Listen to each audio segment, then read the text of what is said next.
Welcome to the ReimerCast. In this podcast, I take deep dives into nerdy topics like video games, operating systems, and astrophysics. Today I'm joined by my friend Perry, and we're talking about one of our favorite games of all time, The Legend of Zelda, The Wind Waker. Welcome, Perry, to the ReimerCast. Thanks for joining me today. Thank you. And let's talk about what we're talking about today, the game Wind Waker, which came out on the GameCube and was later re-released on the Wii U.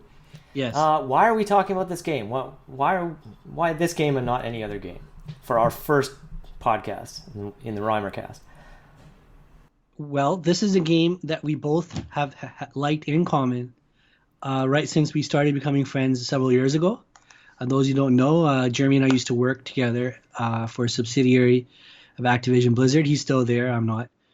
And and this is a game that we both liked. And I think around that time, the remaster came out and we just started talking about it. And we wanted to do something for this. I was asking Jeremy to maybe do a write-up, because it's a talent of his, about this on a site I was thinking about doing. And then eventually it evolved into this, and we just wanted to share. There's a lot of new contemporary games. There is Breath of the Wild out there, but this is one game that we both love, we both played, and we both think is worth talking about. Yeah, totally. And I think it's kind of a forgotten jewel in a sense, because it didn't sell as many copies as something like Breath of the Wild. It didn't get as much media press at the time. And the weird thing about this game, though, is the longer time goes on, the more people fondly remember this game, and absolutely, and the ratings for it get higher and higher over time, which is very unusual. I was looking at a list of games released in 2002, and there's some good games. Morrowind came out then, but there's nothing that you would say, oh, I gotta go play that again, right now. Yeah, I agree. And this game, really, it's like fine wine, man. That's what I was saying earlier. It's games like wine. It gets better. It's really timeless. It just hit that sweet spot where they had enough forward-thinking ideas. It's different enough from the seminal Ocarina of Time before that, but just they kept enough of the mechanics and polished them a bit from that game and put them in this game. And really, it's that cel-shaded look. That's the magic here, and that's what really made this timeless. And you're starting to see that with other games in this genre. They have taken influence from this to give it that kind of cel-shaded, painterly look. That really, really, I think, is what lent itself to being timeless. Totally. I mean, I replayed the game on an emulator, a GameCube emulator called Dolphin, so that I could see what the original was like again. And it's kind of amazing how well it holds up. Most games from that time, you look at them and it just, it does not look good. But the deliberate choice of art style, and we'll get into the cel shading stuff more later. But, okay, so this is a special game. We love it. Let's talk about our personal history with the game when we first played it. So do you remember when you actually first played it and what that was like? Yes, I do. Yes, I do. This game came out when it came back out about 18 years ago is when I first played it. So it came out in Canada in about 2003, if I'm correct. I was in school at that time, and everyone was talking about this game, and it was very divisive, which we'll get into. And I think I rented a GameCube. I borrowed one, or I played it at my friend's house. But any reservations I had, actually, I wasn't even right from the beginning. I thought it was really cool what they were doing with the visual design, and within seconds I was like, oh wow, this is a really good game. And I played it a little bit, but I didn't own a GameCube, and I believe about 4 to 5 years later I got my hands on a friend's GameCube and I played it all the way through, and I absolutely loved it. And I was surprised it wasn't better received or more popular in terms of sales, but it was definitely my favorite 3D Zelda. Just a note to the audience out there, I have not played Breath of the Wild, but it's in the works. And I own the game, but I will be playing it. But anyway, with this, that was my first playthrough of it. And then I've started and stopped it several times in the subsequent years on emulator using Dolphin. And again, I would get to a point and stop. And then I had it on Wii U, the beautiful remaster, which is probably, I'm a fan of remasters, and because they keep games alive for future generations. and they, maybe polish off some creaks and cracks that were there due to limitations and either in the hardware or the development budget and time. That I played a lot. I played the Metal Gear Solid remaster, Kingdom Hearts. There's so many, and this is probably the best one I've played personally. I'd love to hear what the audience thinks about what they like, but yeah, the remaster is just so beautifully done. Yeah, And yeah. and I've been playing through to prepare for this. I made it up to the win the temple, so I'm near the end of the game, and it's just still 18 years later, it's still immediately fun. Jeremy and I recently were hanging out, and he helped finish Twilight Princess HD with me, which was only a few months ago, and we grinded through and we finished it, and then I went back to this game, the Wind Waker, and this is within seconds. I'm like, oh wow, this game's way more fun. I'm having a way better time. I got a smile on my face. It does actually. There's that amazing feeling, like just when you start playing it and you get that smile on your face. Yeah. Just right at the first island. It's incredible. Yeah, I remember back then. I was not a console guy, right? My first console I ever bought was a PlayStation 2 that I bought when I was working for Electronic Arts because we could get a deal on it, and I thought, well, I better get this because we can get a deal. It wasn't that good a deal, it turned out. But you couldn't get PlayStation 2s at the time because they were all sold out right at the beginning. Right. And so that was my first console. I'm like, yeah, that's okay. But I had never played a console before, but I had played Ocarina of Time, again on the emulator. Yeah. And I really liked it. And when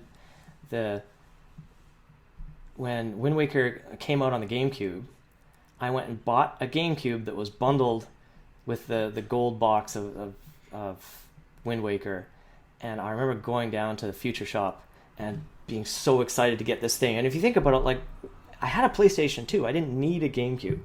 Like, I had a console, right? Yeah. Generally speaking, you pick a console in a generation and you just stick with it. Absolutely. But I wanted to play this game so badly that I basically bought a GameCube just for this one game. And I played it and loved it ever since, and here we are. So there is a distinct... Oh, go ahead. Sorry, Jeremy. Yeah, no. That's my personal history with the game. Okay. Well, I just wanted to add that there's definitely there's a distinct feeling of magic in many parts of this game. I would say right from when your sister wakes you up off to when you get on the boat for the first time and you're rolling, and so pardon me, you're sailing, and you hear the music and you're floating and you're like, wow, what is this place? There is a certain magical quality to it. Maybe it's, you can in a cliche way say it's that Nintendo magic, but I really feel it in this one more so than any of the 3D Zeldas I played up to this point. And it's and the magic really hasn't worn off as far as I'm concerned. Yeah, totally. So let's take a step back and go back to 2002, 2003. And let's just talk a little bit about what the industry was like back then. So Nintendo basically single-handedly saved the video game industry from the crash of '83. So this Nintendo Entertainment System came out, became super popular, sold 62 million units a lifetime worldwide. Became the word Nintendo became synonymous with video games. Like old people would say, "Oh, you're playing your Nintendo." If they were, no matter what console they had. Yeah. Super Nintendo came out, and it was a little bit later, and the Genesis had already came out and it stole its thunder a bit, so it sold a little bit less, 49 million. Then everything was going 3D, and it was a big new exciting thing. The N64 came out, and it didn't have a CD-ROM drive, and it was kind of shocked people because along with 3D, the CD-ROM was like the defining new technological advance of the era. And there's a very long and interesting story about why the N64 did not have a CD-ROM drive that we'll get to in another podcast, but it has to do with a lawsuit that Philips, co-inventor of the CD standard, had with... Basically, Philips was suing everybody, and most everybody settled, but Nintendo didn't. They were fighting it from about 85 to about 89 or so. They were fighting a lawsuit against Philips. That far back? Yeah, they were, because this was a lawsuit not about CD-ROMs but about the actual patent for video games. Period. It was a thing they got from Magnavox when they purchased Magnavox. Anyway, there's a whole story to this Okay, we'll that I'd talk love about to that do. later. We'll talk about it later. But anyway, the N64 didn't have a CD-ROM drive for reasons that may have to do with the lawsuit, and it sold less. It sold 33 million. Now, when the GameCube came out, this was the PlayStation had already broken all these records. The PlayStation 1 sold Yes. over 100 million, and Yes. the PlayStation 2 had come out and it was on its way to sell 158 million, which is still a record for consoles. Um, and Nintendo was kind of caught flat-footed from the whole CD-ROM debacle and their slowly declining sales numbers. And Yes. there was this sort of epic shift in gaming, you could call it, where people wanted, more from their video games, and they were becoming more mainstream and more cool, and this was Yes. the first time this had really happened. And Nintendo looked like they were kind of getting left out a little bit. No doubt. I can say back to 1997 with the first PlayStation. The first time I saw a cool video game ad at a bus stop out here in British Columbia, Canada, was for Final Fantasy VII, which Yes. was another big game, which really hurt Nintendo in the period because Squaresoft was only making games on the console for Nintendo. Couldn't get Final Fantasy on a Genesis prior to that, and the fact that they chose to go with a cartridge, they lost Squaresoft, and a lot of people don't remember that they were a huge player at that point with those games, which really utilized the CD technology at the time, especially with the full motion video sequences and whatnot. And Nintendo missed out on that. Yeah, And they totally missed out because they didn't have the CD-ROM drive, and Square wanted that yes, extra space. They wanted to do yes, the video and all this stuff, and they could do it on the PlayStation, and that propelled PlayStation to this huge success that they still have today. yes, I think so. So there's an interesting story about the reveal of the game. In 2000, at Space World 2000, Space World 2000, this it's was a, infamous. this is infamous, right? This was a Nintendo conference that was only about Nintendo games, and they would have it every year. And they showed a little video that was like a teaser about what the upcoming GameCube could do. It was like a tech demo, and it had Yes, Ganon and Zelda facing off and fighting, and it looked really. I mean, today it doesn't look that great, but at the time this was like groundbreaking, right? And absolutely. people were like, "This is the new Zelda. This is going to be so awesome." And then Yeah.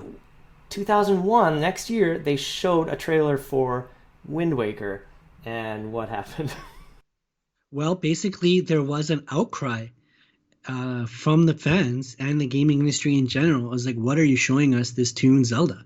It was not received well. People, at least maybe people with a louder voice in the early internet, we just absolutely hated this game, never gave it a chance. And really, it hurt the game. And it didn't recover during the time of release.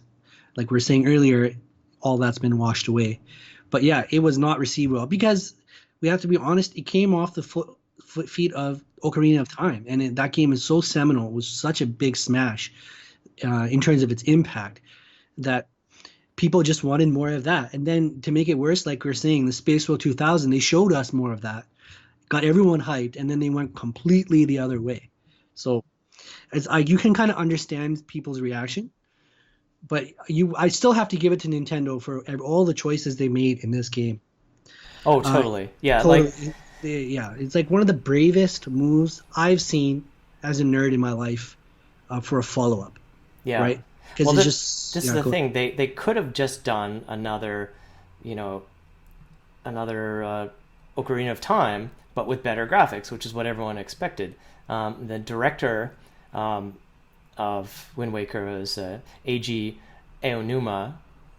He Yes, was the one who did Majora's Mask, which was already a kind of a departure from the standard. yeah, And he returned to be the director of Wind Waker, and he didn't like the Space World demo with the sort of quote realistic Link and Ganon. He said that would just be redoing Ocarina again. yeah, He didn't yeah, want to do that, and yeah, so they looked around and they came up with this idea for doing the uh, cartoon art style and cell shading, Yes. and then they stuck to it. And you got to give Nintendo credit for It doing that. took true courage, I believe. And really, Nintendo, if you look at its history, it's really laid a wonderful example or a foundation of how to do follow-ups or new incarnations of their franchises each time around. Because this game feels like Zelda, but it's fresh, right? Like you're Yeah, saying, like totally. you get you have something to explore the world, but hey, let's give you a boat this time, right? Or we're gonna switch up the dungeons to make them a little more lighthearted and fun. And we were light the last time. Sorry, pardon me. With Ocarina, we had a much darker tone. Let's flip the switch and go the other way. And they have a lot of courage to do that. And that's why I really respect Nintendo more so this stage in my life as a nerd than maybe I did even then, because just their track record shows. Like even on the handheld with the incarnations of Toon Link, they didn't just keep going with the boat. Let's switch it up. Let's give them a train. They'll always add a new kind of mechanic, Yeah. push things forward. They are very conscious of keeping true to what they have in a franchise, like the core tenets, but trying something fresh.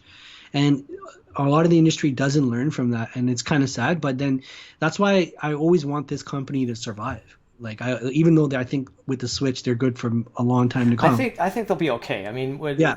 we left out the part of the story that comes after all of this, Yes. Yeah. decline, because Yeah. they came up with the Wii, which was this Yes. huge smash, and then Yes. another decline, and now the Switch is another huge success. So Yeah. Nintendo keeps trying things, and they're always going to keep trying things, and I think they'll be Absolutely. okay. And I've read articles from executives from the competition, from Sony or from Xbox. They like the Nintendo experiments. Yeah. They look to Nintendo to come up with different ways to play. So I give them credit for this, and I just want to tip my hat off to them. Not as a fanboy, but just as even as just a gamer, because I play a little bit of everything, as Jerry could tell you. Yeah, totally. And, Well, and it's they're the interesting. only. Go ahead. Oh yeah, no, I was just thinking about, like, you were saying earlier about how, and then, when this game came out, it was in that special sort of time period where you could still try new things and whatnot.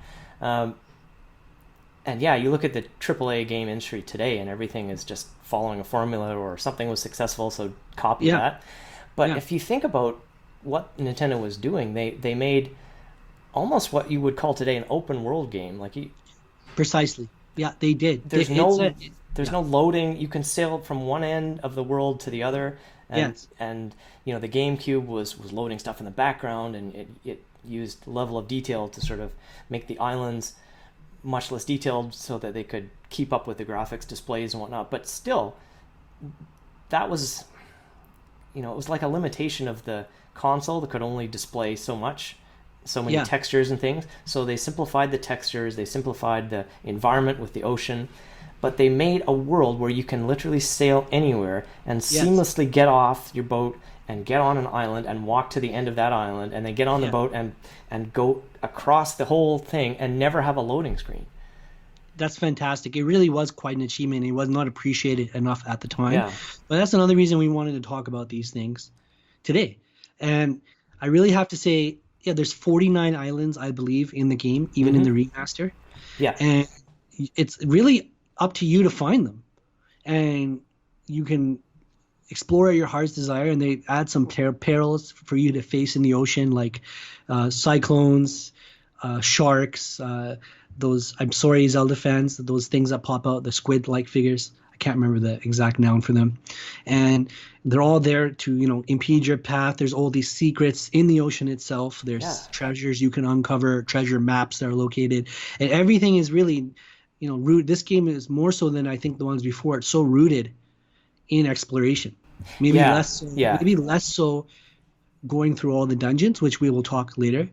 But It's the idea that you can see a little dot on the horizon yeah, and you and can be get like, I want to go there. I want to see what's there. And then you get there, Yeah. and not every island has it's super exciting stuff on it. Some islands are more exciting than others. Some are bigger. Some, Yeah. a few islands have lots of characters and other NPCs on them, and some islands have none of them. But every island has something. Absolutely. Every island has something, no matter how small, and then there might be little tidbits of a larger quests that you have to do later or now to unlock something or to progress the story. Like for example, we had that quest with the trees that you have to water, Yeah. right? And then that'll unlock a heart piece for you, but it forces you to go all around the world in a short time period. Now you could use the warp, which I did, or you can just sail. Now, just to make a distinction, I believe the version Jeremy played recently, which you'll be seeing in the clips on here, would be a 20-minute timer. Am I correct? Did you try that? In my playthrough, I did not do the restoring the trees quest Okay. Well, I read that just for time, right? no problem, no problem. Yeah. So I read that it's 20 minutes in the original version, and then they were kind enough to add another 10 minutes in Yeah, the that GameCube remaster, which makes a difference, by the way. it And I really managed makes to, a difference because you have to go inside sort of mini dungeons and like yeah, jump across some things, yeah, and if you fall, then you lose time and whatnot. So yeah. And so that's pretty. That was really fun, and yeah, and it forces you to go all around this amazing thing they created. And like we were kind of like going back to it over and over again. But the fact that this is an 18-year-old creation, I that they know. they fit as per our fellow Zelda fans out there have uncovered, like that it was really a 700 or 800 megabyte game fit on this small little GameCube disc, Yeah. and the rest of the disc space was used for the video sequences in the game. Is Just the ending video sequence, which is Yeah, like just the a ending, and just little video of you sailing off, and then the end credits, which were all like compressed video. yeah. It took as much So space as the rest of the game, which is that amazing. is remarkable. Like just how much you can do and how much fun is in this game. Yeah. Because any modern gamers out there, any console gamers knows what happens when you buy a game today, at least in the disc. You got to wait to get the 50 gig install At on least. your thing, Yeah. and you might have a 50 gig game. Yeah. And I understand that's because of high res textures and all that, but nonetheless, you have a 50 gig game, and then you might have a 13-hour experience. Yeah, This is totally. easily, if you do everything, this is easily 30 hours, Yeah. maybe more, if you do everything. Let's talk a little bit about the story Yeah, and what please. was great about that. I really like the way it's laid out at the beginning is kind of a fairy tale with the introductory graphics, and it's got this weird, you know, different language that you can't understand, and it's got pictures of the hero with the green clothes. Yeah, And then right at the beginning of the game, they make it very clear to you that you are not this hero. Because right. in the intro, they say the hero never came and it was a disaster and the world was destroyed. But people remember, and so every year or when boys reach a certain age, they Yeah. get to wear these clothes. And so you have to go and see your grandmother, and your grandmother's like, "Come on, wear these clothes, they're great." Yeah. And your character's like, "Oh man, I don't want to wear. It's hot. I don't want to wear this." So he's not the hero, and then his sister or your sister is kidnapped, which is a very poignant moment, and it happens very early on. You have this idyllic sort of island, and then the bird comes and drops Yeah, Tetra in the forest. You go save Tetra, and you think, "Oh, this is great. Well, I just did a thing. This is super fun." And you got your sword, and yeah, oh, I'm well on my way. And then immediately your sister's kidnapped and taken away, and you're just like, "Oh, this is really serious. I need to do something." But you're still not treated like the hero at that point. The pirates don't even want you on their ship. yeah, They finally agree to haul you off, and immediately tell you to go downstairs with the lowest ranked crew member to do this little pointless jumping exercise, which actually trains you for later. And then they shoot you in a catapult towards the bad guys in the Forsaken Fortress, and you're completely unprepared for any of this. And it's And the Forsaken Fortress in the Zelda canon for me is a very, very special thing because it's not a dungeon. mm, You're not going underground. It's completely new to this game in itself. yes, And that really sells me what the game is. And when you have to do the little stealth sequences, which were new to the series, yep, and all the little light puzzles that were there, and the way you can sneak around, and you really get to face against those really animated enemies, like the ones who have so much personality, and they're quite smart. Where yeah, they're very aware of who you are, they can chase you, or they will be able to, if you to knock their weapon off, they can go grab it and attack you again. Which leads me to the other thing is this is the first Zelda game I believe where you can use the enemy's weapons. That's something that Yes, was that was a new to this totally game. new thing that they added, Yeah. which is super fun, especially Yes. with the big moblins that have these big pikes, and you can just Yes. That's what force I was them to talking drop it. about. Yeah, and then you pick up the pike, and you're swinging around and slicing Yeah. their heads with it. It's amazing. Yeah. Um, I, It's yeah. they I like the way they balance it though, and they don't let you take a weapon with you No. to another place, on the boat or to another room in the dungeon. But for that moment, you can like hit an enemy. The whole thing with the combat is there's some amazing, from the fluid animation to all Yeah. the different moves you can do. Like Yeah, they really enhanced that in this game. The whole reversal system in a way where it's timed and contextual, where you hit A on the GameCube controller or A on the yeah, Wii U controller to do the roll and spin shuriken, I guess I'll call it, with the sword. and And it feels so good. You feel like a feels so badass good. Yeah, whenever you do it. 'Cause they really enhanced the combat in this game in a meaningful way. yeah, But still keeping the essence of the Z targeting system that was introduced in the Ocarina of Time. But yeah, it's really fun. And even the items are maybe obviously not as varied as the subsequent game after this with Twilight Princess, but it's fun. Like everything you're using works well. But I think the one item that probably has the most lasting memory for me is the Deku leaf yes. because it has a very distinct feel when you're floating Oh, in it's it. so good when It you're feels floating. so good, and when you what's it? I can't find the word. When you whack it, and then it shoots the gust of air. Gust of air Those out or something. puzzles, those puzzles are amazing. And if I have seen in some footage of Breath of the Wild, they have that thing come back, I believe, or a variation of it. In Breath So of the Wild, you get a sort of a parasail like thing, like a hang glider thing that's sort of the size of a Deku leaf, yeah, so it's and it inspired by it. does. It's inspired by it. It doesn't honestly it doesn't feel as good as the Deku leaf. The That's Deku cool. leaf feels amazing, Yeah, and there are so many little things that you can do that don't with the Deku leaf, like when you're blowing the gust of wind, right? I don't know if you ever did this. If you see little piles of leaves lying around, dead yeah, leaves, I you did can notice you that. can blow them. You can blow up things that are on fire with your Deku leaf. There's Yeah, there are all sorts of things that these different items ended up doing, and you can use them in places where you wouldn't think you could use them. absolutely. And like goes back to that Nintendo magic. Even at that time, with those limitations, they would make the effort to add these little details. Yeah, And those are things that even games at that time with a larger budget would not do. yeah. So I'm just gonna sorry I keep hammering that point home, but I really feel that it's important for people to think about that. And yeah, like the Deku Leaf is amazing, and just those little cues. I feel like when you are aiming your rope and grapple, and you just hear that little noise with that cool little icon to let you know you hit the spot and you're Yeah. swinging. Bling, Just an bling. incredible feel. Everything you do in a game, right from the feel, the art style, the story, the music, the combat, everything. It just feels like a cohesive whole. Everything is so consistent. I Oh, feel in this totally. game. Yeah, it's something I It's wanted remarkable to bring up consistency in every. the Go ahead. consistency of the art style. Like, Yes.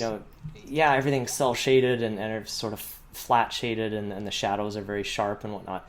But there's also a certain aesthetic to the art.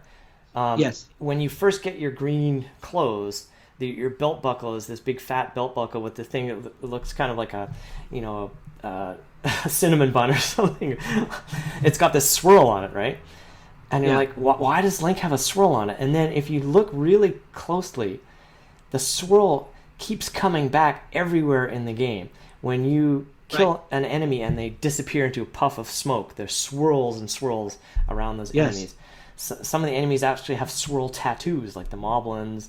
The Phantom Ganon has some swirls on him, and the wind gods that are based on Japanese gods that run around, and you can learn how to tame the power of the cyclones to warp to different parts of the world. They're floating around on clouds that are made out of swirls. And so there's this thematic consistency to the whole animation and art style that's just amazing. Absolutely. I couldn't agree more.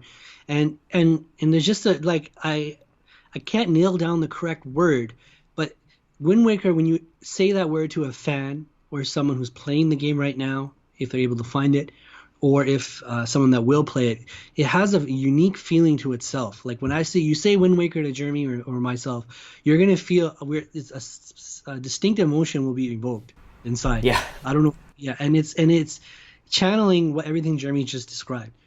So that's I couldn't give.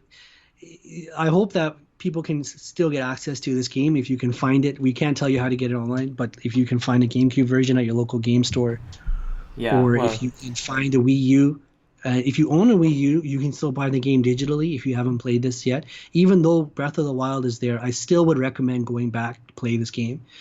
If you've never played a 3D Zelda before and you want to go back a bit and see where this series has been, yeah. this would be my personal recommendation to start, just Breath. because it's aged so well. Yeah, yeah. Breath of the Wild is absolutely a masterpiece. Like that's nobody disagrees Yeah, with that. yeah, we're not hating on It's that game. it's an amazing game. It's also there's so much of it. Like you can just wander anywhere. It's this huge world, and you can just wander for hours and hours. You could spend 100 hours on the game without even doing any of the main plot if you wanted I to. have a friend who's done about 150 hours that has not beat the game, not Yeah. even done the plot. And the nice thing about Wind Waker is that there is that sense of exploration and seeing everything, but Yes, you can not only beat the game, but also like 100% complete it. I know this because I've 100% completed it, yes, he has. and I've seen it. it's literally the only game that I've ever done this for. I'm not a completionist. That's not why I play games, but it was worth it. It felt good enough to do for me to try and actually see everything that was in the game. And I don't think I spent more than about 60 hours get 100%ing it. Yeah, and think about that, people. He had final the treasure charts, Every find all the single treasure. treasures, Yeah. every single treasure in that great sea. It's remarkable. And then what happens? I think you 100%ed the Wii U version. Am I correct? Yes. So you played the GameCube version Yeah. back in the day. Back in the day. Then you 100%ed the Wii U version. Yes.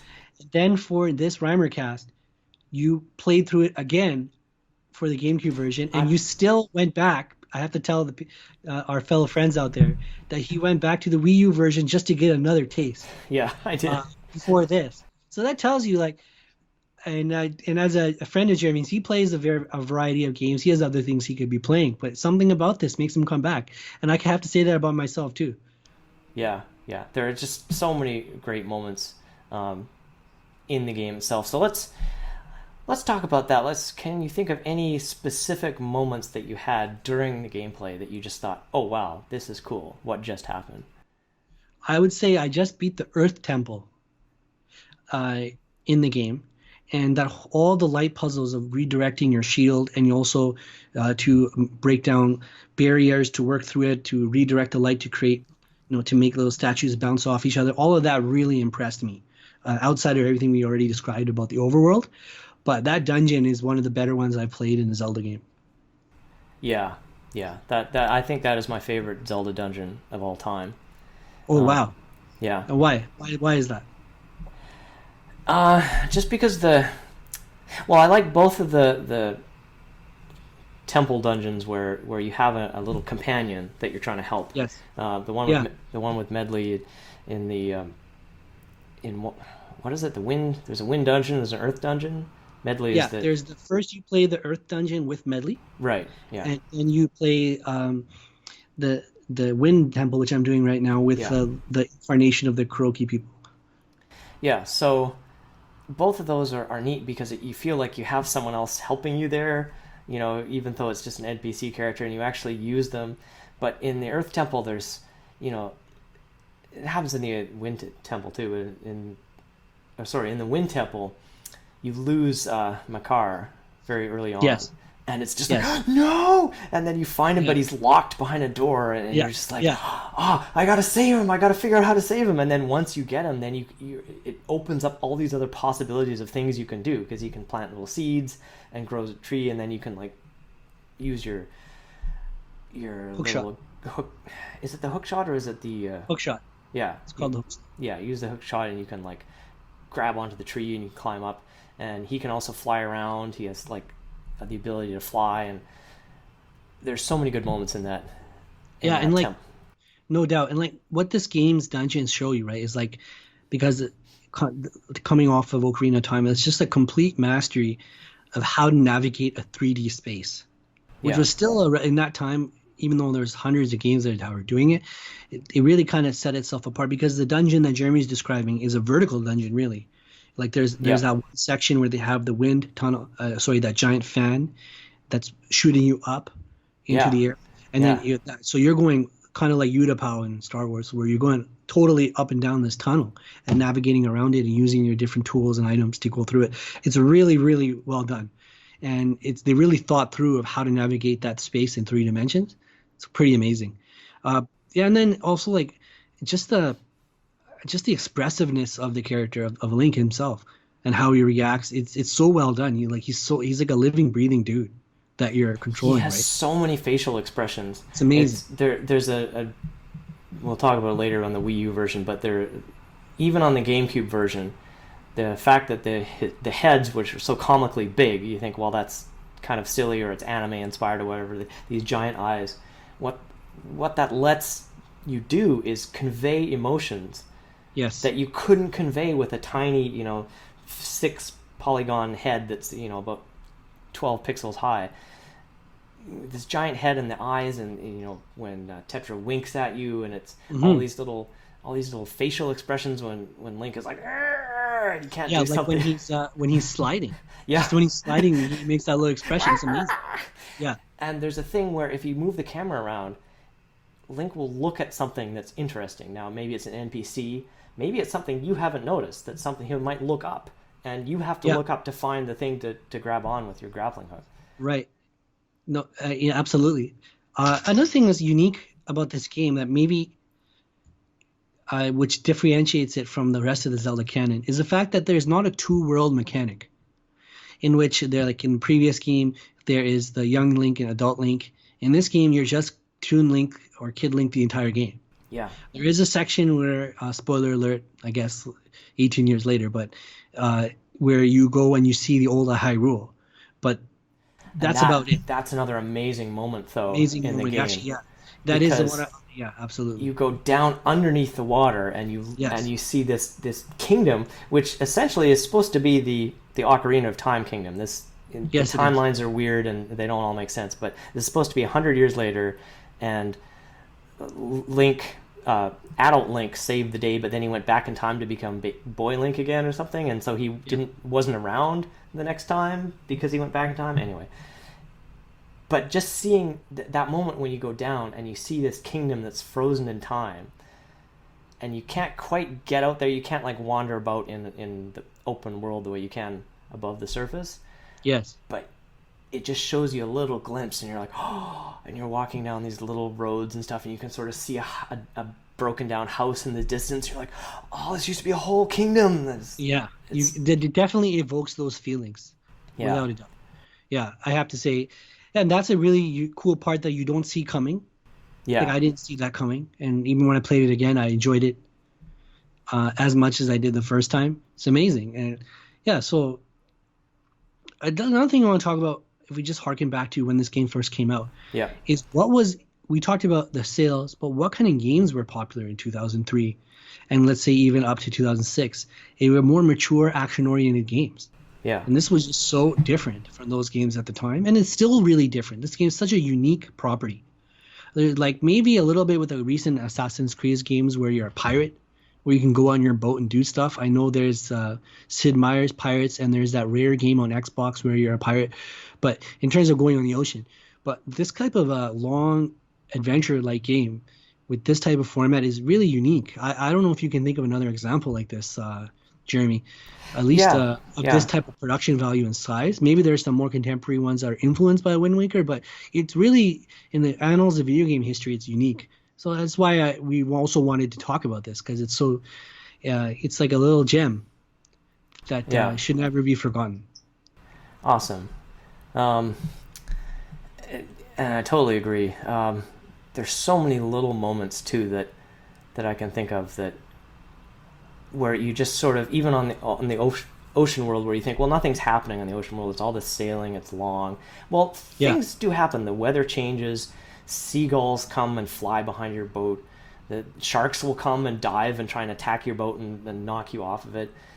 Yes. Sometimes you get sucked down by a giant octopus that you have to defeat. And sometimes just a little barrel floats up and it's a coin. And if you jump the boat at the right time, you get the coin, and you'll get another coin, and then you can get all the way up to a more higher value coin. And you can just do that as part of your sailing along to the next destination. Like, it's just organically put into there. So when people criticize the game for saying, "Oh, there's so much sailing, it's so boring," it's like, but first of all, it's very relaxing and lovely. It is. But it's also not true that there's nothing to do between islands. There are things happening. They're like little pirate ships that shoot cannons at you, and Yeah. and you go in there and you fight naval battles with these other Yes, ships you do. when you get a cannon. And there's one point when I was just randomly sailing, and the first time I played it, not I know about this now, but the first time I played this, I was just randomly sailing. I saw a whole bunch of them, and I'm like, I'm going in there. I'm going to be a naval hero. Yeah. And then there was a gold pirate ship, and I sunk him, and there was like a little thing of light, and then I that's the other thing, you can dig up treasures from the bottom of the ocean using your grappling hook. And I dug up that, and it was a piece of the Triforce, which at the time I didn't even know I needed. Wow, you found it early. I found it early. That's the other Oh, thing. I didn't know you could do that. Man. The other thing about this game that people don't remember is that you can do a lot of things out of order. The game Yes. railroads you for the first few islands, and Yes. the boat will tell you have to go sail to this island. Now you have to go to Windfall, and now you have to go to Dragon Roost Cavern and do that dungeon, and now you have to go here. But after the first three, the Red King of Red Lions kind of gives up and says you can go anywhere. And so if you do go anywhere, you can wind up digging up things like this Triforce pieces that you don't even know you need, without even knowing about it beforehand, which is really cool. That gets into our section of what was lacking. Well, what are some of the criticisms of this game? Okay. Well, we can start off with,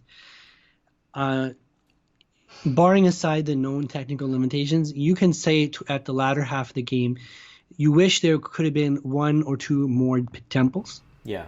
That's something that you feel should be there, given the games that came prior to this and after. So if my only criticism of the remaster I'm playing now is, and other fans have expressed this, and we can understand why they didn't do it, but it doesn't mean we can't still say it, is that they could have added some more content to the game. Yeah. And because they had another opportunity and it never happened. But yeah, definitely at the end you have the Wind Temple. You start with the Earth, you have the Wind, and then you go into a Triforce quest and then Ganon. You wish there were some more temples. I would say that's one of the really major gripes I have with the game, looking back at it. How about you, Jeremy? Yeah. I would say that's totally like, I would agree with that. The pacing of it can be, if you rush through the plot at the beginning, it can feel like it's really slowed down when you're just sailing around looking for Triforce pieces. Particularly in the original GameCube version, you had 8 pieces to find, and each one had to be you had to find a map first, and then you had to decipher it at Tingle's Island, which cost like 700 rupees or something, or it was 500, 600. I don't know. It was a lot, and it was actually bigger than your initial wallet was at the beginning of the game. Wow. So that was annoying. They did plan to put 2 more dungeons in the original game, but they ran out of time. The game was shipped in only about 3 years of development, which is really short for this type of game. Yes. Nintendo just really needed to get out there. And yeah, we'll talk about the Wii U remaster. People were hoping that these dungeons would show up in the remaster version. They didn't, and the reason they didn't was because Nintendo had already used most of the ideas for Twilight Princess dungeons.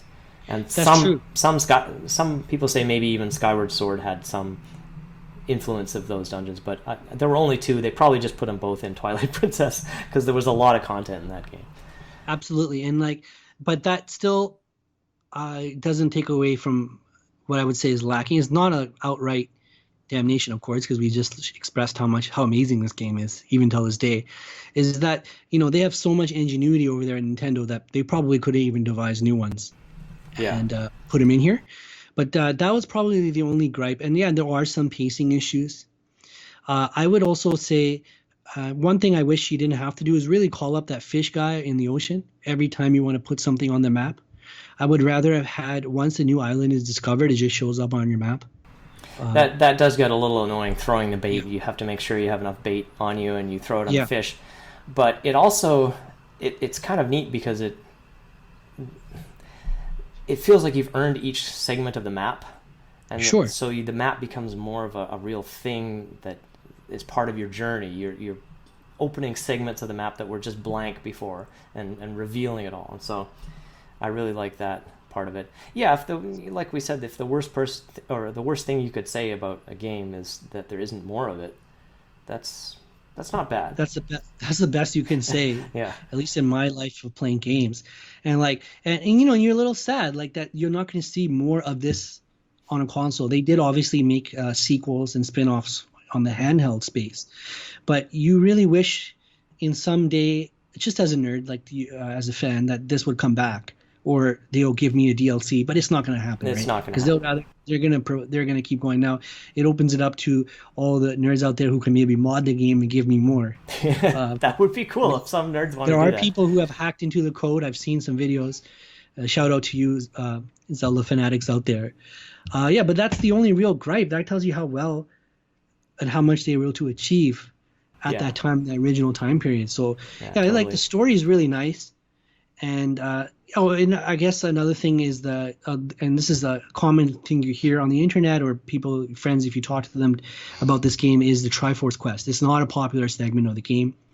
People don't like it at the end.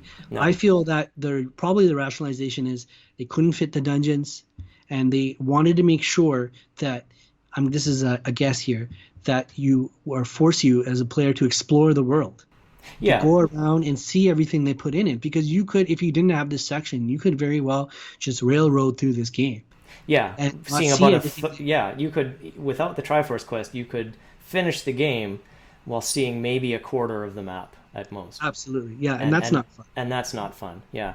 So let's talk about the ending to this game. So Sure. giant spoiler alert put in big letters.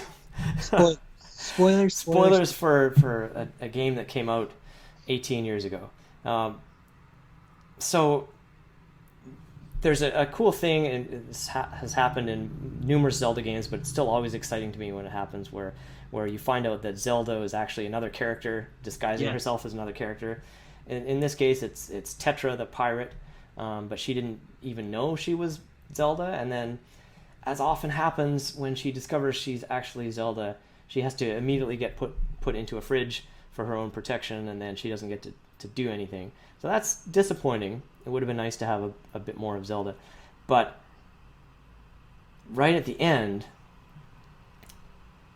and this I think is unique in the Zelda games, right at the end, you're fighting Ganon in one of the most epic scenes. Basically, you're underwater, and there's this whole giant dome that's cracking, and water is coming down everywhere, and you're at the top of this temple, and Zelda wakes up and helps you fight Ganon. Yes. So she actually will shoot light arrows, and if you use your reflective shield, you can aim them at Ganon and stun him briefly. But the bit that happens, and it happens kind of suddenly because you don't really know when you're first playing it how many phases Ganon has and how many different times you'll have to hit him Yeah. to kill him. But it ends with one of those special moves that we talked about earlier, where you hit the A button, and usually it's just like a roll behind and stab in the back kind of thing, and you think, oh yeah, it'll just be another one of those, and instead you leap up with the Master Sword and thunk right into Ganon's forehead, and it is just the most, like, when it first happened, I literally jumped out of my chair or out of my sofa, like I was just like, It definitely gives you that sense of finality. because that is it, and just to make sure that you know that it's it, he has a couple more words, very poignant words where he thinks about the wind and how the dryness of the desert, and the wind brought only death and whatnot, and Well, Beautiful. he actually says that before, but then once you kill him, he says he can hear the wind again, and basically, and then he immediately turns to stone and crumbles. So if you weren't clear before that a sword embedded right to his forehead would do it, this makes it even more obvious. And I then wonder. Go ahead. yeah, and then basically the whole dome collapses. The king of Red Lions, who was your boat the whole time, spoilers, but he was the king of Hyrule. Um, what was his name? Daphne's something.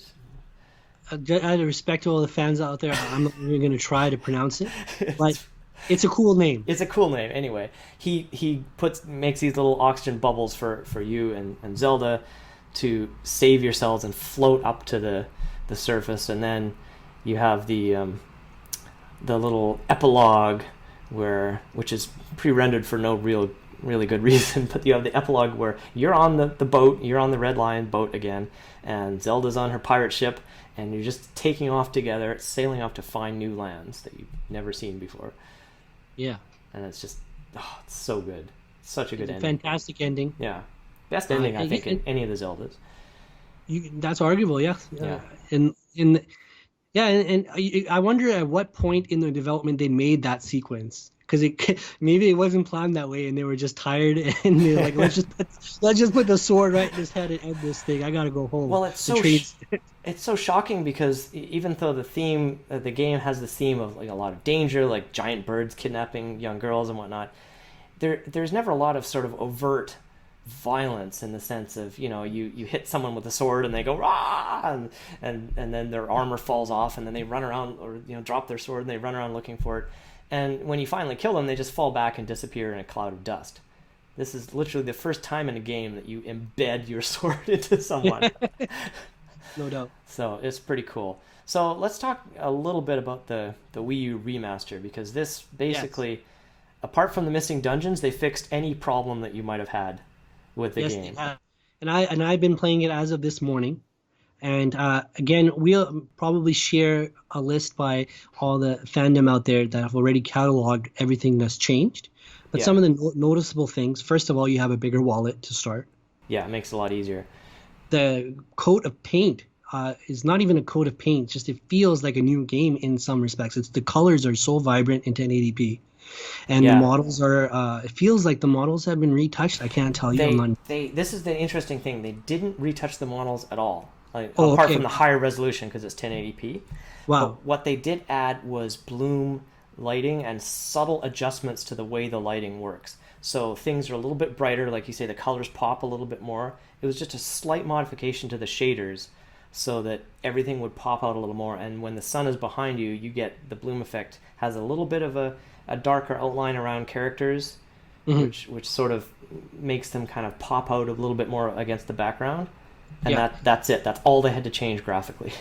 I'll get back to the more subtle changes, but obviously, this is a Wii U game, and it's the best use of the gamepad that I tried with the several Wii U games I played, because of the way it integrates. And I would still say it's better than even the subsequent HD remaster of Twilight Princess, of how it integrates the map into the Yes. Wii U gamepad. It's not just a map, people. I noticed just last night that the fish that we mentioned that you lay the bait for to give you tips, he's actually partially available on the gamepad. If you tap his face, he will give you some tips or he'll give you some information. The way you can use the item selection in the game is amazing with the gamepad. The way you can swap in and swap out easily.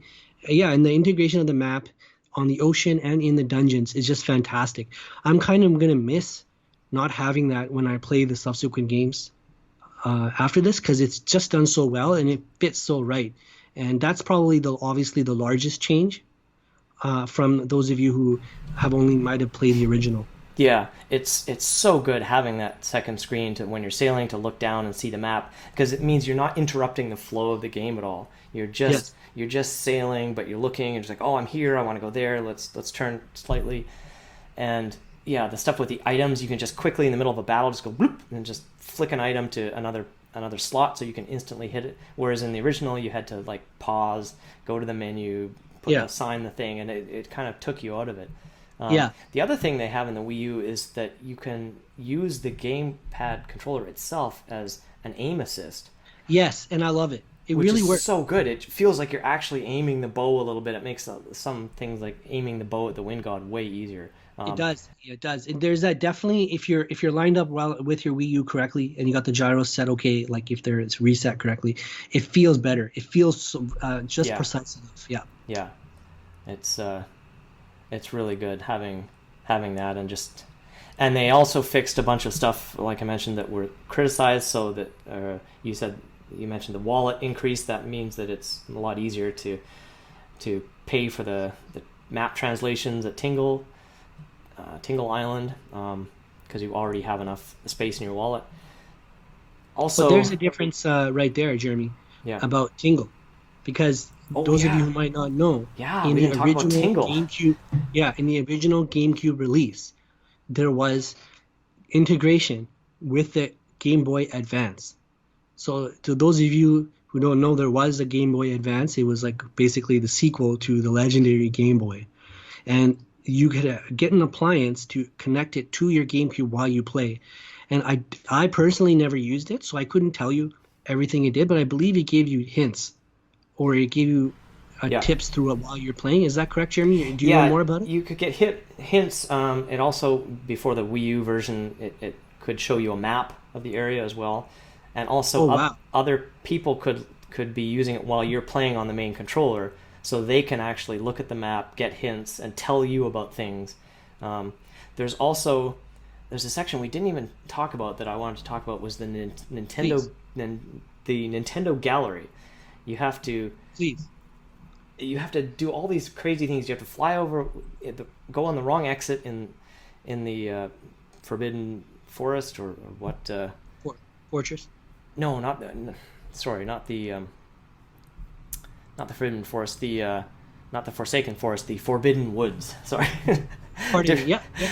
um, yeah, so you have to go the wrong way and exit and then change the wind and then fly over on your Deku Leaf for the little island and there's a guy there standing there with a bag that has a 8-bit sprite of the original Octorok from the original Nintendo Zelda Oh wow. on his bag, yeah. And he's a fan, but he can't figure out how to get in.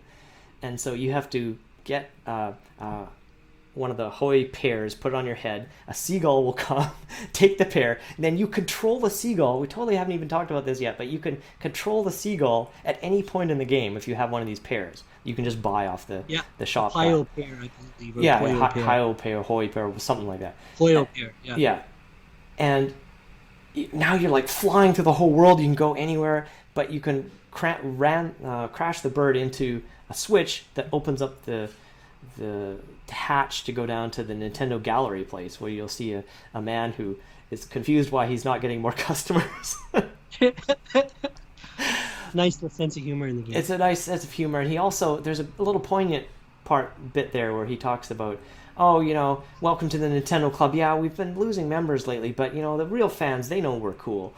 And it's like, oh, somebody wrote that and they were at Nintendo and they knew that the sales numbers were not as good for the GameCube as, they were going down, but they didn't care. They were going to make this game. And anyway, how did I even get started on this? The Well, Nintendo. it's hard. I Oh, think the you can only Nintendo access Gallery and that. the Tingle. There's a figurine in the figurine gallery because you basically take snapshots with the Picto Box. There's like a little camera, right? Mhm. It's funny because in the original game in the GameCube, it's just a camera, and then in the Wii U remake, you can hit a button and take a selfie. I didn't even try that. I didn't Oh, even it's try that. so good. You can take a selfie and you can change your facial expression in the selfie with the controller, like the directional controller. It's just amazing. So you can take all these, go ooh ah yeah, and all this stuff. That's amazing. But you can also take pictures of any enemy and then bring a photo of that to the Nintendo Gallery dude, and he'll make a 3D model of it that will be put Wow. in the gallery, and it's a much higher resolution, detailed model of it, and you can rotate it around and also get additional information about that enemy plus every NPC, every character in the game basically, and there are like 8 rooms or 9 rooms or something, and you can fill them all up with these statues. Wow, Um, man, that's incredible. And that's just a detail that unless you found it on the internet or someone told you or you found yeah, that person, that character that you mentioned with the 8-bit thing, that you would never know. no, And that's amazing. That's something that like not every company does. And going back to the Tingle, in the Wii U version, yeah, there is no Game Boy Advance connectivity, of course. So they kind of put him in a bottle. And I believe the idea is that he would integrate you into the Miiverse or yes, something of that sort of thing. So that is something we want to talk about that's different, is that this game had the Nintendo Miiverse integration on the Wii U remaster, on the yeah, Wii U remaster, yeah, where you can go into Nintendo's former, no longer existent online community, which, if you're looking at it from a pure gaming perspective, was fantastic. It had so many amazing ideas in it, it was and really good. and now when you try, and I believe you'll see a clip of it here, when you try to invoke that feature, it's just not there. Yeah, So they that closed is down the servers. It shut yeah, it down. You can't do it. You can still yeah, beat the game. You don't need yeah. any of this to beat the game. No, But not you at all. could put a message in a bottle and leave it on a Yeah. beach, and then other people would do the same, and you were picking up their messages on Such an beaches. amazing idea, It and it was was all really within cool. the Nintendo Miiverse, and this goes, it's not there anymore. So that maybe if you want to point out something where uh, to show some age in the game, it would be that, because that whatever they're selling is not there anymore. Yeah. Right? And it goes back to maybe something bad about modern games where something network connected features might not always be there, Yeah, right? yeah, Like there's no longevity there, and I hope the industry can find ways to keep that going. Obviously, with the Miiverse, that'll never happen. It was not a success, and they didn't carry it over to the Switch, which saddens me because if you just look at it from a certain perspective, they had many, many good ideas that are not present anywhere else still till this day. Yeah, so that's something that's missing. yeah. Other things about the remaster, one quality of life improvement, which I was just talking to Jeremy before we recorded, was when you're using that great Deku Leaf, they added a little green icon underneath you when you're flying to know where you're going to land. Yeah, And so I can't good. tell you how much happier that made me, at least my playthrough. It made my life a lot easier. There's a lot of quality of life improvements, and obviously another criticism of the game was the pace of the sailing. And you can, if you go to a particular part on the outside island, is it outside island No, it's or Windfall Windfall Island. Island? Yeah, Sorry, fans, I misquoted it. Where you can go to the auction and you can buy the speed sail, yeah. which will basically Twice as fast, and it controls the wind direction yeah. automatically, so you So don't. you don't have to Yeah, traditionally, as you would have, stop, pull out the Wind Waker, play the song, change the direction of the wind, and go yeah, at a slower pace. So that really makes the game a lot more fun to play, in my opinion. yeah. And it's debated between Jeremy and I whether you really should have to go through such a. I found it laborious because you can't do it every time The to unlock winning it. the auction. Yeah, I wish I didn't have to earn it. I wish it was just available to buy for like 1,000 rupees and that's it. But that's not a gripe. It's just Perry being lazy. I think it's nice that you have to earn it. The auction is a really interesting mechanic where you have to go at night. That's Yeah. the other thing. The game has a day-night cycle, and you can switch back and forth and whatnot. But if you're at night and you go to a certain room, then they're holding an auction. And in the original GameCube version, you could get a piece of heart, you could get a treasure chest, and everything else was like nothing, like a joy pendant or something. It wasn't really worth doing so much. But in the Wii U remaster, one of the prizes is the speed sail, which you definitely do want. Although, to be honest, I just like sailing so much, and I like the fact that if your sail changes the wind, it takes that whole aspect of the game out, where like you have to decide, do I want to change the wind direction now, or can I just kind of slide through? And you can tack, just like in real sailing, you can tack against the wind, going Yeah. at 45-degree angles against the wind, and still make some forward progress. So That's uh, fair, but like trying both, just personally, I like the speed sail. most people like the Because speed sail. I'll just say 90% of the people like the speed I like the sail. speed sail. So I'm one of the just 10%. yeah, and just the reason I'm saying I wish like you could, if I lent this game to, let's say, a relative or a friend who didn't know about the speed sail or Oh didn't yeah, Google it, yeah. and they didn't know about the night auction, because you can very well miss it, right? Oh, totally, yeah. So that would be that I would count that as a criticism of the remaster, just because it's such a good quality of life improvement, and it added to my enjoyment of the game because it actually made me want to see more of the world this time around than the first time I played it. Yeah, that's And fair. That's fair enough. And they also, speaking of little quality of life improvements, in the original game, the Picto box, the camera, apart from not being able to take selfies because that wasn't a thing in 2002, it could only take 3 pictures and hold them at one time. And in the new version, you can have 12. And then also like the guy making the statues in the original GameCube version could only do like one at a time, and then you had to go and do a day-night cycle and come back the next day.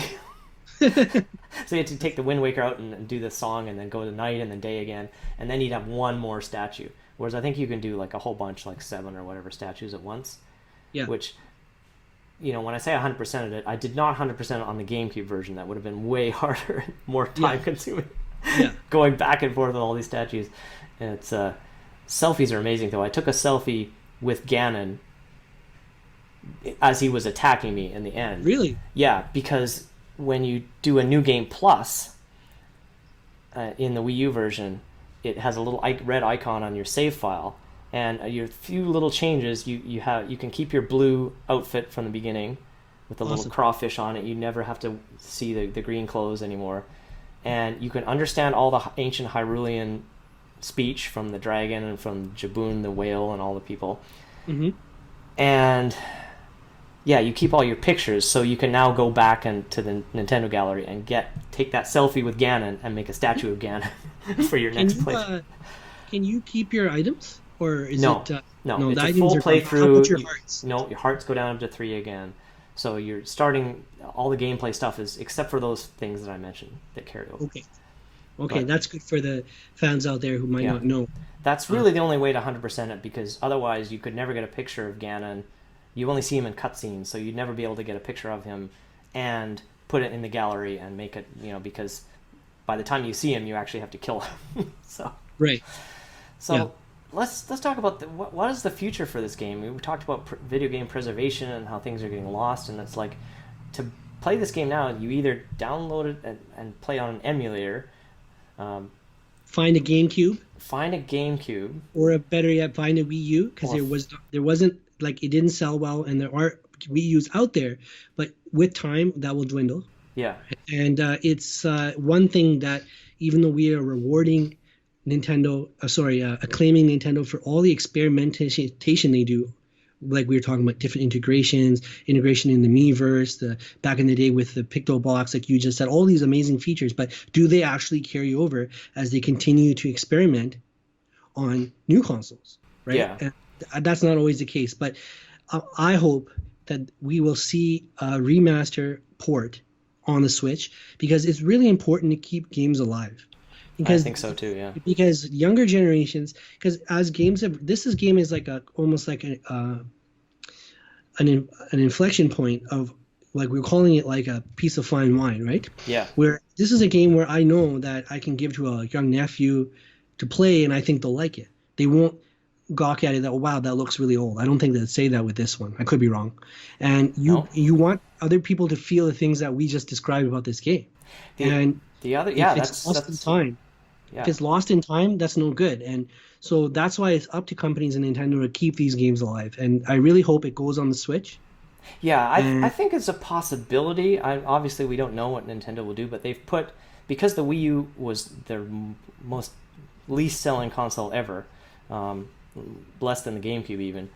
They've ported a lot of games from the Wii U that were really great games, like Mario Kart yeah, 8 and they made Super Smash fantastic games. Brothers, and The first party titles were yeah, stellar. yeah, ported them to the Switch. So it's unusual to do 2 remasters, but it's not inconceivable that it could come out on the Switch.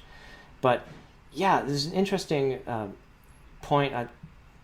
Well, about, you said young kids would probably like the game. There was an article I read about Wind Waker, and it said that the reactions to the game, there were positive reactions among women, were way higher than any other Zelda game. And There you go. you think about it, it's because this art style with the big emotional you can see and feel the emotions of every character because of their big heads and their eyes and their facial expressions, and it feels like you're actually, these are real people, even though they're obviously fake and it's fantasy and whatnot. But you get a lot more emotional connection. I think that's why I like this game so much. Yes, that I have I have a much greater emotional connection to this world in this game than, again, I have not played Breath of the Wild yet up to this point for a 3D Zelda or Yeah. any Zelda, Yeah. and then it has so much resonance, even as I replay it or even when I think about it fondly, without a doubt. And you want that to carry on because, like we were saying, it's such a unique game in gaming history, and that's why it should be preserved and accessible for players. Yeah. And we have to look to the original creators to keep it alive, unfortunately. And maybe that's a detriment of having everything in one sandbox ecosystem that Nintendo does. Because, like, for example, you'll never see this game on Steam. It'll never happen, right? No. Never say never. Shenmue 3 happened, people. But never say never. But ultimately, I wish Nintendo would keep this game alive and many others in their back canon, just so other players can enjoy, or if you're curious about the history of the series and you want to play a more traditional structured Zelda in terms of the dungeon part at least, this should be available because I think it's one of the better ones, if not the best one. Awesome. Well, I agree with everything you just said. Yeah, I think it's probably time to wrap it up. Well, I just wanted to also thank Jeremy for having me on. Well, you're welcome. Thank you this for is being gonna on. be good. Yeah, Jeremy's a great friend, and I'm just here to help and be a bouncing board. And I hope this leads to many fascinating episodes in the future, not just about video games, but whatever is stimulating Jeremy's brain. And I hope the audience out there likes it and gives us feedback because we want to learn from you and tell us what you want, and we'll see what we can give. And please like and subscribe so we can keep going. Yes, yes. I always forget to say that. Self-promotion here. Ring that bell. Ring that bell. Comment, and subscribe. Yeah, I'm sorry, it's a part of the game. All you true believers out there understand. And yeah, like we're just a starting off point, and let's keep this thing rolling. And I also, again, thank you, Jeremy, and I want to thank all the Zelda fans out there who probably know all the stuff we just talked about.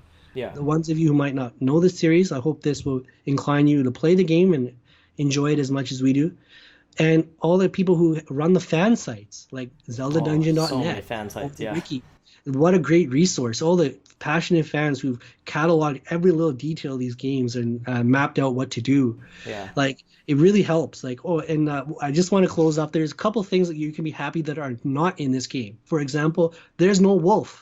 People. There's no wolf. There's no wolf. Wolf is annoying. The only time I've ever fallen asleep in playing a video game is controlling the wolf in Twilight Princess. It's so bad. I don't know. My wife, or was it my sister, walked in. I'm holding the controller, and I have dozed off. The music, the gameplay, everything about it was so. Wolf Second, time. I like to thank Nintendo for not putting a water temple in this game. Yes. Because water temples I'm just going to say it, because at the end here, is that water temples suck in Zelda. Let's just admit it. Apparently they were always thinking suck. of putting a water temple in this game because there was an item that they found in the game code that would be like water boots that would let you sink down to the bottom of a water dungeon or something. But well, I like thank to goodness thank they the never gaming made it. gods. I like to thank the gaming gods for making that not happen, because that is a wonderful plus point. There's no water temple, people. Now, I can't tell you how many people that when I was in high school, when Ocarina of Time came out, and the years subsequent, who never finished that game. And we're out in Canada here, so people I know who spent $100. That's how much N64 games used to cost back in the day, people. $79.99, $89.99, or $97.99 for early release. I remember the prices. And actually, those prices also help push people to piracy and go over to the PlayStation side. But that's another episode that we hopefully will do one day, where they would buy this game, get all hyped up with everybody, see the TV footage, and buy the magazines about it because there wasn't as much internet fandom back then. And they would be talking about it at school. Everyone's so hyped. And then all of a sudden, there's a lull. And you go back to your friend, you're like, yo, you're not talking about Ocarina of Time anymore, man. He's like, yeah, man, I hit that water temple and I just stopped playing. And I think a lot of people stopped at that point. and Now, unfortunately, when I played it, it was on emulator, and so it meant that the internet was a thing, and I yeah, just went straight to the walkthrough. I'm like, I'm not yeah, even trying with this yeah, temple. Just tell yeah, me. And even with a walkthrough, it was hard. yeah. The Even worst, with the walkthrough. I would qualify that as the worst dungeon in Zelda history because if it impedes a player who had so much joy playing it Yeah, and then they just stop, then that's actually is a game breaking segment, yeah, right? And I have the 3DS version of Ocarina of Time. I'm just bringing this up because about water temples in general, yeah. but they did add some improvements to make it easier to navigate through it, and I found it a little bit easier, but it still sucked. And thank you for no water temple. So no water temple, no wolf. No wolf. You got a fun boat to play. Just find this game. If you don't know where to go, check out your local game store. They probably have it. It's worth the money. It's totally worth money. If you've It's never worth the played it, money. you It's a should play it. classic. Yeah, I won't call it a masterpiece, but it's a genuine classic. yeah. And you won't regret the time spent, even though, and you're not even a bald space marine when you're playing this. You're gonna have some joy. Right? It's pure joy from If the you have very children, from the yeah, very beginning, where you're on this island and you see a bunch of pigs, and the guy tells you how to sneak up on them, and you're like, I could just pick up pigs and walk around with them, and they're like, yeah. And then all these and you little throw them in the details. water, and then they just kind of float back. They swim back to shore. It's just What about all the little mini side things you can do? So that pig quest, you put the pigs away in the place she wants. yeah, Come back at the end of the game or later to the and end. it's a huge pig, It's a huge pig. and they name it after you. Yeah, they name it after you. Then you pick up the real pig because you can lift heavy things by that point. Yeah, You take it to the other side of the island. You drop some bait, and the thing will uncover a heart piece. yeah, it's amazing. Nintendo didn't need to do that, people, No, right? But they wanted to do it because they probably liked it, yeah, right? And it's really fun. So yes, like these little details, any of you with children out there, if you're concerned that your kid's 8 years old and is just doing headshots all day in Call of Duty, just get them to play this game and you'll be surprised. They might like it and something you can play together. yeah, totally, totally. It's a fun game to play with multiple people. All This is right. the first Harry rant that you've heard. There will be more. That was a good rant. I liked it. All right. Well, I think we can wrap it up there. Yeah. Thank you. All right. All right. Take care, everyone. Stay Take safe. care. Stay safe.